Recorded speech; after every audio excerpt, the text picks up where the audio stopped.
പൂർണ്ണശക്തനായി രാഹുൽ മാങ്കൂട്ടം രംഗത്തെത്തുകയാണ്.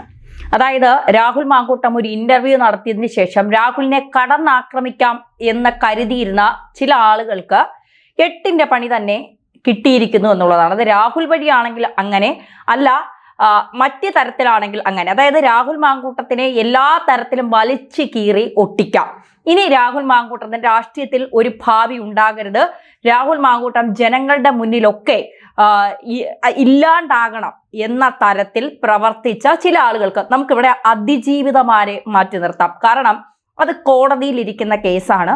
അതുമായി ബന്ധപ്പെട്ട് നമ്മൾ അതിൽ സംസാരിക്കാൻ പാടില്ലാത്ത കാര്യങ്ങളാണ്. അതുകൊണ്ട് നമുക്ക് ആ കാര്യങ്ങളെക്കുറിച്ചൊന്നും നമ്മൾ മെൻഷൻ പോലും ചെയ്തു പോകാൻ പാടില്ല എന്നുള്ളതാണ്. കാരണം അതിജീവിതമാർ അവർ അനുഭവിച്ച വേദനകൾ, ദുഃഖങ്ങൾ അത് അവർക്ക് മാത്രമേ അറിയാവൂ. എന്തായാലും അത് കോടതിയിൽ ഇരിക്കുന്ന വിഷയം കോടതി നേരിടട്ടെ. പക്ഷേ അങ്ങനെ അല്ലാത്ത കുറച്ചുപേർ രംഗപ്രവേശനം ചെയ്ത് അവർക്കാണ് രാഹുൽ മാങ്കൂട്ടത്തെ തകർക്കണം, രാഹുൽ മാങ്കൂട്ടം ഇനി രാഷ്ട്രീയത്തിലേക്ക് വരരുത് എന്ന് ആഗ്രഹിക്കുന്ന ചിലരുണ്ട്. പിന്നെ രാഹുൽ മാങ്കൂട്ടത്തിനെ വിവാഹം കഴിച്ച് ജീവിക്കാം എന്നൊക്കെ ആഗ്രഹിച്ചവർക്ക് രാഹുൽ മാങ്കൂട്ടം പിടികൊടുക്കാതെ, അതായത് രാഹുൽ മാങ്കൂട്ടം അവരെ പുച്ഛത്തോടെ തള്ളിക്കളഞ്ഞതിലെ പക തീർക്കാൻ കുറെ പേർ രംഗത്തെത്തി. മറ്റു ചിലർ അവിടെ ഇവിടെയും തൊടാത്ത കുറെ ചാറ്റുകളുമായി രംഗത്തെത്തി.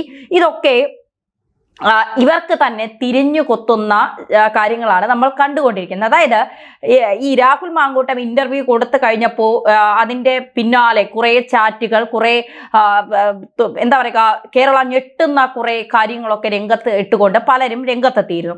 അതൊക്കെ ഒരു ഭാഗത്ത് നിൽക്കട്ടെ.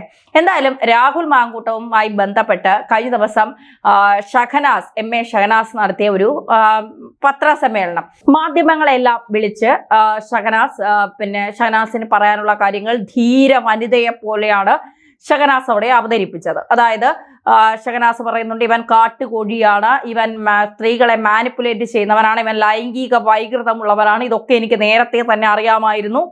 അങ്ങനെയുള്ള ഞാൻ ഇവനെ ഞാൻ വെല്ലുവിളിക്കുന്നു, ഇവൻ്റെ അടൂരിലെ വീട്ടിലോ അല്ലെങ്കിൽ എവിടെയാണെങ്കിലും ഞാൻ ചോദിക്കുന്ന ചോദ്യങ്ങൾക്ക് ഇവന് മറുപടി ഉണ്ടോ എന്നൊക്കെ ചോദിച്ച് ഝാൻസി റാണിയെ പോലെയുള്ള ഷഹനാസിന്റെ വരവ് കണ്ട് കേരളത്തിലെ ആളുകളൊക്കെ ഇങ്ങനെ കോരിത്തരിച്ച് നിൽക്കുകയായിരുന്നു. പക്ഷെ ഏറ്റവും അവസാനം ഈ കലം കൊണ്ടിട്ടുടച്ചു എന്ന് പറയുന്നത് പോലെ അവസാനത്തെ കുറെ കാര്യങ്ങൾ പുറത്തു വരുന്നത്. അതായത് ക്യാമറ ചിലർ ഓഫാക്കിയില്ലായിരുന്നു. ഷഹനാസ് പറയുന്നു, നിങ്ങൾ വിളിച്ചിട്ടാണ് ഞാൻ ഇതൊക്കെ വന്നത്, നിങ്ങൾ എന്നെ കുറെ പറയിപ്പിച്ചു എന്നൊക്കെ പറഞ്ഞുകൊണ്ട് ഷഹനാസ് പറയുന്ന കാര്യങ്ങളൊക്കെ ഇപ്പോൾ സോഷ്യൽ മീഡിയയിൽ വൈറലാണ്. പിന്നെ മറ്റൊരു കാര്യം പറയുന്നത്, 2014 ഗുരുവായൂർ കോളേജിൽ ഒരു പെൺകുട്ടി പഠിച്ചിരുന്നു. ആ പെൺകുട്ടി അവിടെ ആ കോളേജിൽ എല്ലാവരോടും പറഞ്ഞിരുന്നത്, എനിക്ക് IAS കിട്ടി എന്നാണ് പറഞ്ഞത്. IASൽ ഉന്നത റാങ്ക് ഞാൻ കരസ്ഥമാക്കിയെന്ന്. അങ്ങനെ ഉന്നത റാങ്ക് കരസ്ഥമാക്കി 2014 ഉന്നത റാങ്ക് കരസ്ഥമാക്കി ഈ പെൺകുട്ടിക്ക് കോളേജ് പ്രിൻസിപ്പളും മാനേജ്മെന്റും അവിടുത്തെ കുട്ടികളും ടീച്ചർമാരും ഒക്കെ കൂടെ ചേർന്ന് ഈ പെൺകുട്ടിക്കൊരു എന്താ പറയുക, ഒരു അനുമോദനം അല്ലെങ്കിൽ ഒരു സ്വീകരണം നൽകി. ഈ പെൺകുട്ടിയുടെ ഫ്ലക്സ് ബോർഡൊക്കെ കോളേജിൽ മുഴുവൻ വെച്ചിട്ട് ഈ പെൺകുട്ടിയെ അനുമോദിക്കുന്നു, വലിയ രീതിയിലുള്ള ഫങ്ഷൻസ് ഒക്കെ നടത്തുന്നു. അതിനുശേഷം ഈ കോളേജ് പ്രിൻസിപ്പൾക്ക് കുറച്ച് നാൾ കഴിഞ്ഞപ്പോൾ മനസ്സിലായി ഇത് പറഞ്ഞത് മുഴുവൻ പച്ചക്കള്ളമാണ്. ഈ സ്ത്രീക്ക് അല്ലെങ്കിൽ ഈ പെൺകുട്ടിക്ക് 2014 ഈ പെൺകുട്ടിക്ക് IAS ഒന്നും കിട്ടിയിട്ടില്ല, ഈ പെൺകുട്ടി കള്ളം പറഞ്ഞതാണ്. പിന്നീട് ആ പെൺകുട്ടി ആ കോളേജിൽ പഠിക്കാൻ എത്തിയില്ല എന്ന് പറയുന്നത്. അപ്പോൾ ഈ പെൺകുട്ടിയുമായി ബന്ധപ്പെട്ട അന്ന് ഈ കള്ളം പറഞ്ഞ് കോളേജിലെ പ്രിൻസിപ്പളെയും കുട്ടികളെയും തെറ്റിദ്ധരിപ്പിച്ച IPS ഉന്നത റാങ്ക് കിട്ടിയെന്നൊക്കെ പറഞ്ഞ് കള്ളം പറഞ്ഞ അത്ര പോലും വിവരമില്ലാത്ത അല്ലെങ്കിൽ അത്ര പോലും അവജ്ഞതയോടെ കള്ളം മാത്രം പറഞ്ഞ് ജീവിക്കുന്ന ആ പെൺകുട്ടിക്കെതിരെ ഇപ്പോൾ കുളത്തൂർ ജയ്സിംഗ് എന്ന് പറയുന്ന ഒരു അഭിഭാഷകൻ പരാതിയുമായി എത്തിയിട്ടുണ്ട്. മുഖ്യമന്ത്രിക്കാണ് അദ്ദേഹം പരാതി നൽകിയിരിക്കുന്നത്. ആ പരാതി എങ്ങോട്ടേക്ക് പോകും എന്ന് നമുക്കറിയില്ല.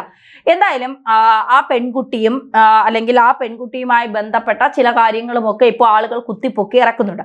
മറ്റൊന്ന്, ഈ ഷഹനാസ് നിലമ്പൂരിലെ തിരഞ്ഞെടുപ്പ് സമയത്ത് രാഹുൽ മാങ്കൂട്ടവുമായി അല്ലെങ്കിൽ കോൺഗ്രസിന്റെ കുറെ നേതാക്കളും ഒപ്പം രാഹുൽ മാങ്കൂട്ടവുമായിരുന്ന ചായയൊക്കെ കുടിക്കുന്ന ഫോട്ടോസൊക്കെ ഇപ്പൊ പുറത്തുവിട്ടിട്ടുണ്ട്. അതായത് ഇത്രയും ലൈംഗിക വൈകൃതമുള്ള ഒരാൾ, സ്ത്രീകളെ മാനിപ്പുലേറ്റ് ചെയ്യുന്ന ഒരാൾ, കാട്ടുകോഴിയായ ഒരാളോടൊപ്പം എങ്ങനെയാണ് MA ഷഹനാസ് ചായ കുടിക്കാൻ ഇരുന്നത് എന്നുള്ളതാണ്. ഷഹനാസിന്റെ ആ വലിയ മനസ്സ് കാണാതെ പോകരുത് എന്ന് കൂടി പറയേണ്ടിയിരിക്കുന്നു.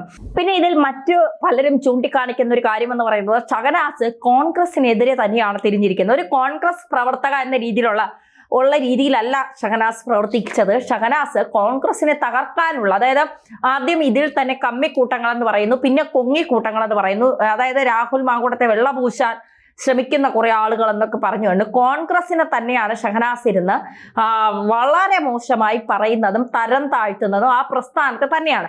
ഷഹനാസ് വിചാരിച്ചത് കോൺഗ്രസ്സുകാർ മുഴുവൻ ഒന്നടങ്കം ഷഹനാസിന്റെ കൂടെ നിൽക്കും, രാഹുൽ മാങ്കൂട്ടത്തെ തെറി വിളിക്കും, രാഹുൽ മാങ്കൂട്ടത്തെ അധിക്ഷേപിക്കും എന്നൊക്കെയാണ്. പക്ഷേ അവിടെ പണി പാളിപ്പോയി. കാരണം VD സതീശൻ അടക്കം പറഞ്ഞു രാഹുലിനെ അയോഗ്യനാക്കേണ്ട കാര്യമില്ല. അങ്ങനെയാണെങ്കിൽ കേരളത്തിലെ എല്ലാ MLA-മാരെ അയോഗ്യ, കാരണം എല്ലാവർക്കും കേസുണ്ടല്ലോ, അപ്പോൾ കുറ്റവാളി എന്ന് തെളിഞ്ഞാലല്ലേ അയോഗ്യനാക്കേണ്ട കാര്യമുള്ളൂ. അപ്പൊ ആന്റണി രാജുവിനെയൊക്കെ കുറ്റവാളി എന്ന് പറഞ്ഞതിന് ശേഷമാണ് അയോഗ്യനാക്കിയത്, കോടതി വിധിച്ചതിന് ശേഷം.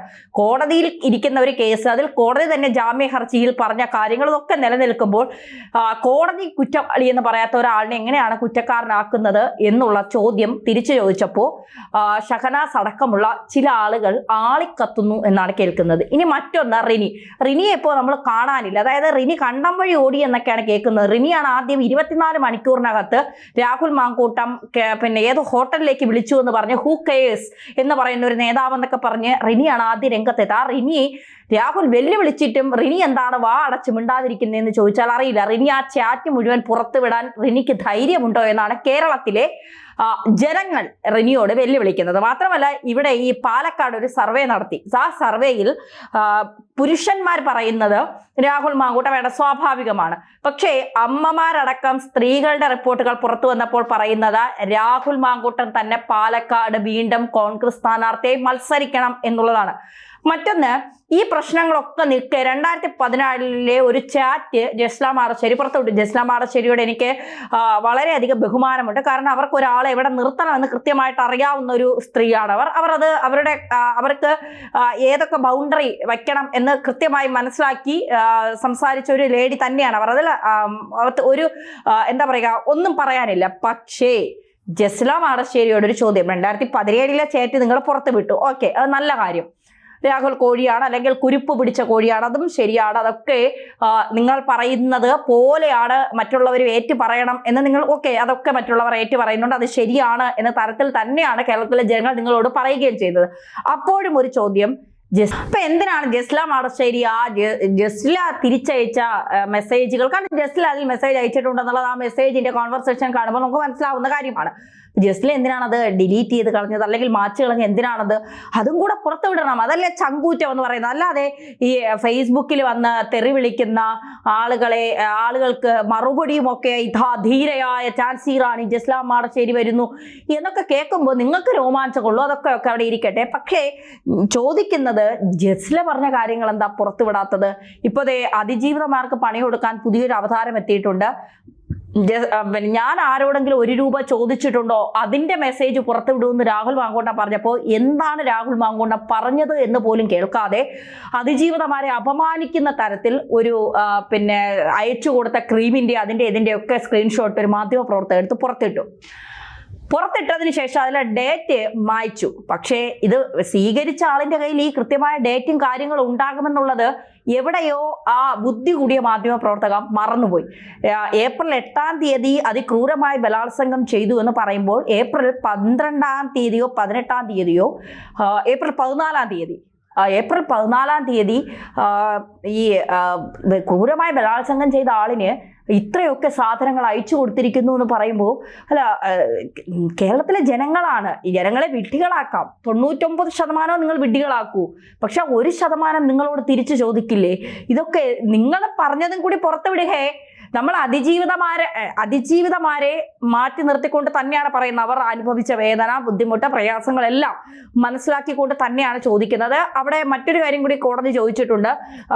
വിവാഹം കഴിഞ്ഞവർക്ക് വിവാഹ വാഗ്ദാനം എങ്ങനെ നൽകും എന്നൊക്കെയുള്ള കാര്യങ്ങൾ കൃത്യമായി കോടതി അത് കീറി പരിശോധിച്ചിട്ടുണ്ട്. ഇപ്പോഴും ആ കേസ് കോടതിയിൽ നടക്കുകയാണ്. കോടതി പറയട്ടെ അത്.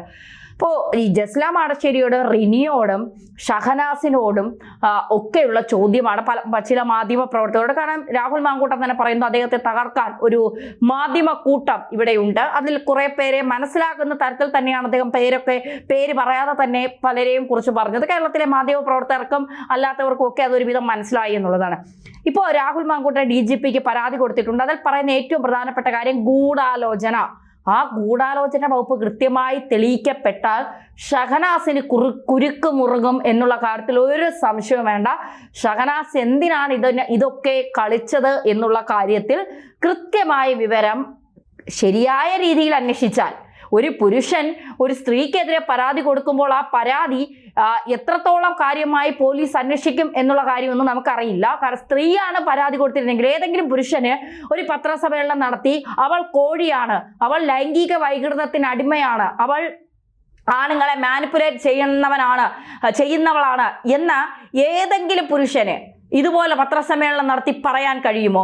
ആ ദിവസം ആ പുരുഷനെ ജാമ്യമില്ല വകുപ്പ് ചുമത്തി വേണമെങ്കിൽ അകത്തിടാൻ ഇവിടുത്തെ സ്ത്രീപക്ഷവാദികൾ, ഫെമിനിസ്റ്റുകൾ, ഇനി ലോകത്ത് ആരെങ്കിലും ഒക്കെ ഉണ്ടോ എന്നറിയില്ല, എല്ലാം വേണമെങ്കിൽ സമരവും പ്രതിഷേധവും ഒക്കെ സെക്രട്ടേറിയറ്റിന് മുന്നിലും നട റോഡിലും പിന്നെ രാഹുൽ മാങ്കൂട്ടത്തിന്റെ ഇനി ഏതാണാണോ ആ ആണിന്റെ വീട്ടിലും ഒക്കെ ഇവിടെ ജാഥയും പ്രതിഷേധവും ഒക്കെ കുറെ യുവജന സംഘടനകളും ഒക്കെ ഇറങ്ങിയേനെ. ഇവിടെ ഒരു സ്ത്രീ വന്നിരുന്ന പരസ്യമായ ഒരു പുരുഷൻ അധിക്ഷേപിക്കുമ്പോൾ, അവനെ നാണം കെടുത്തുമ്പോൾ അതിൽ ചോദിക്കാനും പറയാനും ആരുമില്ല. ആ കേസിൽ DGPക്ക് പരാതി കൊടുക്കുമ്പോൾ DGP ആ പരാതി സ്വീകരിച്ചിട്ട് എന്ത് നടപടിയെടുക്കും? ഇതാണ് അറിയാനുള്ളത്. എന്തായാലും ഷഹനാസ് പത്രക്കാരെ വിളിച്ച് വീമ്പ് പറഞ്ഞതൊക്കെ ഷഹനാസ് അടക്കമുള്ളവർക്ക് തന്നെ പണി കിട്ടും എന്നുള്ളതാണ്. റിനിയെ ആരെങ്കിലും കണ്ടവരുണ്ടെങ്കിൽ റിനിയോടും കൂടി ഒന്ന് പറഞ്ഞേക്കണം, ആ കോൺവെർസേഷനൊക്കെ ഒന്ന് പുറത്തു വിട്ട് റിനിയും ഒരു യഥാർത്ഥ പെണ്ണായി പുറത്തു വരട്ടെ. ഝാൻസി റാണിമാരുടെ ഒരു ഘോഷയാത്ര തന്നെ ഇവിടെ നടക്കട്ടെ. എന്തായാലും രാഹുൽ മാങ്കൂട്ടം ഇനി തിരിഞ്ഞും വിരിഞ്ഞു നോക്കാനില്ല. രാഹുൽ മാങ്കൂട്ടം ഇറങ്ങി തിരിച്ചിരിക്കുകയാണ്. ആ ഇറങ്ങി തിരിച്ചതിൽ ചില മുഖംമൂടികൾ അല്ലെങ്കിൽ ചിലരുടെ ഇരട്ട മുഖങ്ങളും ഇരട്ടത്താപ്പുകളും ഒക്കെ പുറത്തു വരുമെന്നുള്ള കാര്യത്തിൽ സംശയമേ വേണ്ട.